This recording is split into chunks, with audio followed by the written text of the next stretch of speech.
बुढ़ापा। पत्नी के जाने के बाद बहू के आगे रोटी के लिए भी भीख मांगनी पड़ती थी। हर रोज़ की तरह रमेश लाल जी अपने शाम के सैर सपाटे से लौट आए थे। वे अपने जूते उतार ही रहे थे कि बहू ने पूछा, बाबूजी, आज हम पार्टी में जा रहे हैं, हम वहीं से खाना खा कर आएंगे। आज रात के खाने में क्या खाएंगे बताइए। रमेश लाल जी सोचने लगे, आज रविवार तो नहीं है और ना ही किसी की शादी है, ज़रूर किसी पार्टी में जा रहे होंगे। छोड़ो, मुझे क्या करना। इस उम्र में अपने विचारों पर काबू करते हुए रमेश लाल जी बोले, ऐसा करो बेटा, मेरे लिए 2 रोटियां बना दो, दूध के साथ रोटियां ही खाऊंगा। बहू तुरंत बोल उठी, बाबूजी, सुबह ही तो बनाई थी, उनमें से ही 2 रोटियां अभी भी बची हुई हैं। अगर आप। बहू ने अपना वाक्य अधूरा ही रहने दिया, लेकिन रमेश लाल जी अच्छी तरह समझ गए कि वह क्या कहना चाहती थी। सुबह की रोटियां खाई तो गैस हो जाएगा। वह सुबह भी बहू ने मसाले वाली सब्जियां ही बनाई थीं, जिसके चलते अभी तक खट्टी डकारें आ रही हैं। और इस उम्र में पेट को संभालना मतलब किसी बिगड़े हुए बच्चे को संभालने से भी ज़्यादा कठिन काम है। बाबूजी बहू से बोले, नहीं बेटा, इस उम्र में सुबह की रोटियां या नहीं खा सकता। तुम्हें थोड़ी तकलीफ़ तो होगी, लेकिन मेरे लिए 2 ताज़ी रोटी बना दो।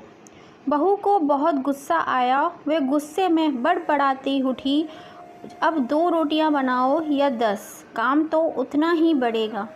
आटा गूँथो, रोटियां बनाओ, किचन और बर्तन साफ़ करो। इन्हें क्या सिर्फ ऑर्डर देना आता है? काम तो मुझे ही करना पड़ता है। बस दिन रात इनकी सेवा ही करते रहो। बहू के बोल रमेश लाल जी के कानों में पड़ रहे थे। हे भगवान, सिर्फ 2 रोटियां बनाने में इतनी तकलीफ़? मैंने कोई 5 पकवान तो नहीं मांगे थे। उन्हें बहुत गुस्सा आ गया, लेकिन गुस्सा वहाँ क्या किया जाता जहाँ सुनने वाला कोई हो। उन्होंने अपना गुस्सा निगल लिया। अब तो उन्हें जितनी जल्दी गुस्सा आता था, उससे जल्दी चला भी जाता था। रमेश लाल जी को अपनी पत्नी की बहुत याद आई। मधु जी के जीते जी उन पर कभी बासी रोटी खाने की नौबत नहीं आई थी। उल्टा खाने में 10 चीज़ें और मिल जाती थीं। खाने के साथ मीठा, पापड़, अचार, दही, छाछ, सलाद और पता नहीं क्या क्या। रमेश जी को बहुत बुरा लग रहा था।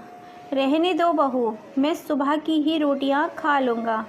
फिजूल में तकलीफ़ होगी और वैसे भी तुम्हारे हाथों की रोटी बहुत मुलायम होती है।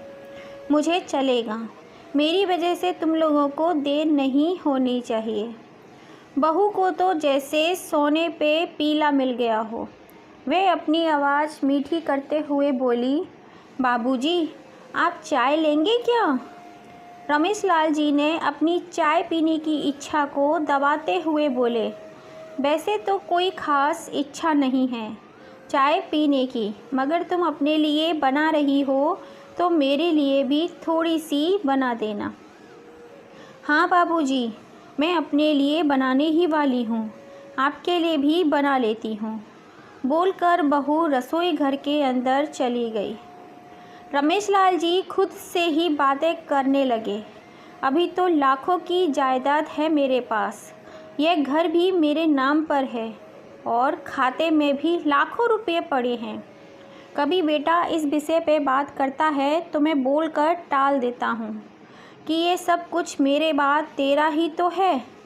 फिर 1 कप चाय और 2 ताज़ी रोटियों के लिए भी तरसना पड़ता है, तो उन बूढ़ों का क्या होता होगा जिनके पास संपत्ति के नाम पर सिर्फ पुरानी यादों के अलावा कुछ नहीं होता।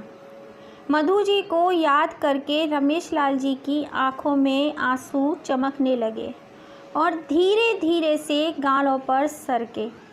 मधु जी के होते हुए उन्होंने घर का कोई भी काम नहीं किया था। आर्थिक जिम्मेदारी के अलावा उनकी कोई और जिम्मेदारी नहीं थी। उनके व्यवहार ने भी उन्हें बहुत ही अच्छा साथ दिया था। वह भी मधु जी से बहुत प्यार करते थे, लेकिन कभी जता नहीं पाए। वह ये सच्चे दिल से मानते थे कि मधु जी उनकी किसी पुण्य जन्म के पुण्य का फल है। लेकिन ज़िंदगी की भागदौड़ में वे मधु जी के मन की इच्छाएं पूरी नहीं कर सके। उन्हें वैष्णो देवी जाना था, लेकिन हर बार यह यात्रा अगले साल के लिए पोस्टपोन हो जाती। घर बार और संसार की जिम्मेदारियां संभालते संभालते कब उनकी इच्छाएं उन्हीं के साथ चली गईं, पता ही नहीं चला। रमेश लाल जी ने देखा उनके पोता और पोती दोनों ही स्कूल से आ गए थे। दोनों ने अपना बस्ता सोफे पर फेंका और दादाजी की तरफ दौड़कर उनके गले लग जाते हैं। दादाजी से कहने लगे, चलिए ना दादाजी, खेलते चलते हैं। यही निस्वार्थ प्रेम के कुछ पल थे जिसमें रमेश लाल जी भी बच्चों के साथ बच्चे बन जाते थे और सारे अपने दुख और यादें भूल जाते थे। वे कुछ और बोल पाते उससे पहले ही बहू ने कहा, चलो छोड़ो दादाजी को, हमें पार्टी में जाना है। जल्दी आ जाओ, तैयार हो जाओ, पापा भी आते होंगे। दोनों ही बच्चे दादाजी को छोड़ मम्मी की तरफ भागे।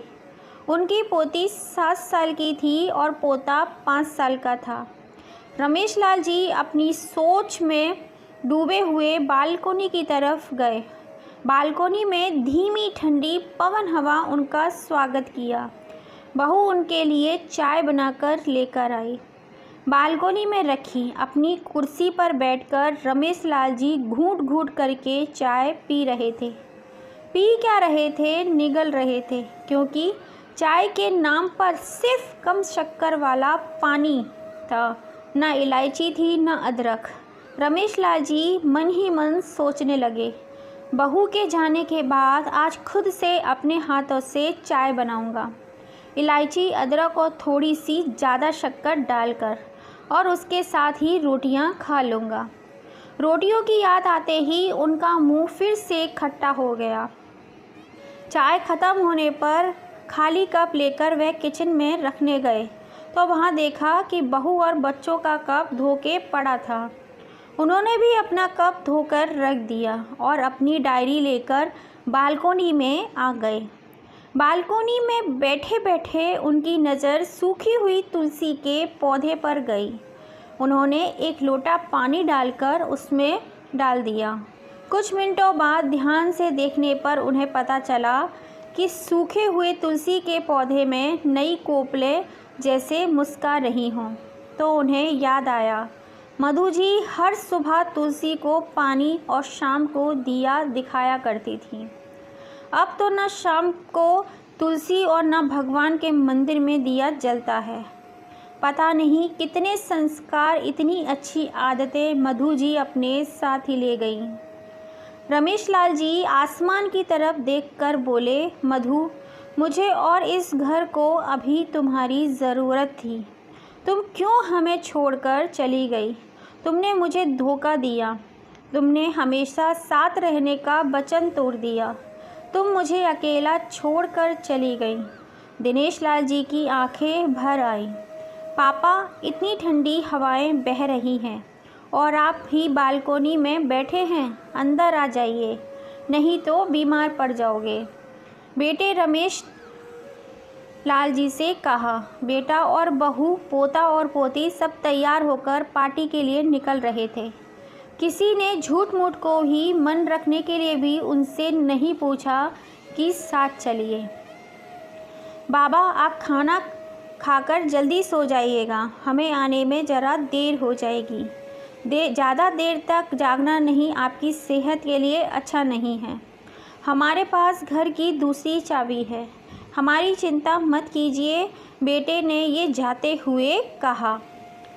ऐसे बोल रहे हैं जैसे मेरी सेहत की तो बहुत ही फिक्र है।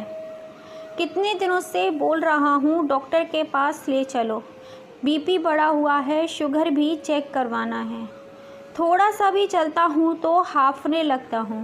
बेटा कहता है कि बुढ़ापे में ये सब तो होता ही रहता है, ज़्यादा भ्रम मत पालिए।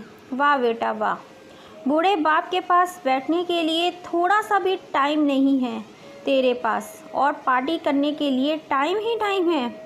अनगिनत विचार उनके दिमाग में चल रहे थे, लेकिन फिर भी उन्होंने हाँ में सिर हिलाया। सभी पार्टी में चले गए। रमेश लाल जी हॉल में रखे कुर्सी पर जाकर बैठे और खाना खाने की अभी कोई इच्छा नहीं थी, इसलिए टीवी चालू की। आज वैलेंटाइन डे था, प्यार का दिन, इसीलिए टीवी पर भी उसी के बारे में दिखा रहे थे। रमेश लाल जी नज़र के पास रखे अपनी पत्नी के फ्रेम पर गए। उन्होंने लाल कलर की साड़ी पहन रखी थी। प्यार तो उन्होंने भी खूब किया था मधु जी से, पूरी ज़िंदगी किया था, जी जान से किया था, लेकिन कभी बोल नहीं पाए। टीवी पर दिखा रहे थे, लोगों ने लाल कपड़े पहन रखे थे, हाथों में लाल फूल थे, गुच्छे लेकर वे ग्रीटिंग कार्ड्स की खरीद रहे थे। पता नहीं रमेश लाल जी के मन में क्या आया, उन्होंने अपने पैसों का बटवा लिया और निकल पड़े। मधु जी की याद में चलते चलते वो एक आइसक्रीम पार्लर के पास पहुँचे। उनको श्वास चढ़ गई थी, उनके सांसों की गति तेज हो चुकी थी। आइसक्रीम पार्लर के पास एक कुर्सी पर जाकर बैठे। तभी वहाँ एक छोटी सी बच्ची आई जो गुब्बारे बेच रही थी। बच्ची बोली, दादाजी गुब्बारे लोगे क्या? इतने ही बचे हैं, बिक जाएंगे तो मैं जल्दी घर चली जाऊंगी। रमेश लाल जी ने देखा 10-12 रंग बिरंगे गुब्बारे थे। उन्हें याद आया कि मधु जी को गुब्बारे बहुत पसंद थे, लेकिन अब गुब्बारे लेकर क्या करूं? उन्हें बच्ची की आंखों में सच्चाई और आशा दिखी। उन्होंने 200 रुपये दिए और सारे गुब्बारे खरीद लिए। उन्हें फिर से मधु जी की याद आई, क्योंकि वह भी घर से निकलते समय हमेशा थोड़े एक्स्ट्रा पैसे लेकर निकलती थी और किसी न किसी की ज़रूरतमंद की मदद ज़रूर करा करती थी। कभी वो टोकते तो वह कहती थी, हमें भगवान ने लेने वालों के नहीं देने वालों की लाइन में खड़ा किया है, और थोड़े से रुपए के बदले लाखों की दुआएं मिलती हैं, तो मुझे टोका मत कीजिए। आंखों में आंसू लिए के साथ रमेश लाल जी खड़े हुए और रास्तों के बीचों बीच आए। उन्होंने आसमान की तरफ देखा, अपने हाथों में पकड़े गुब्बारे आसमान में छोड़ दिए और चिल्ला कर बोले, मधु, मैं तुमसे बहुत प्यार करता हूँ। उनके सांसों की गति तेज हो गई थी, उनका शरीर लड़खड़ाया और ज़मीन पर धड़ से गिर पड़े। आसपास के लोगों को कुछ भी पता चल पाए इससे पहले ही रमेश लाल जी ने इस मोह माया की दुनिया को अलविदा कह दिया। उन्हें अपनी पत्नी से मिलने की बहुत ज़्यादा जल्दी थी। तो धन्यवाद दोस्तों, आपको ये कहानी पसंद आई हो तो प्लीज़ हमारी इस छोटी सी फैमिली का हिस्सा ज़रूर बनिएगा और इस कहानी को ज़्यादा से ज़्यादा अपने फैमिली फ्रेंड में ज़रूर शेयर कीजिएगा। फिर मिलेंगे आपसे अगली नेक्स्ट वीडियो में, और कहानी पसंद आई हो तो लाइक एंड सब्सक्राइब करके जाइएगा। जय श्री राम दोस्तों।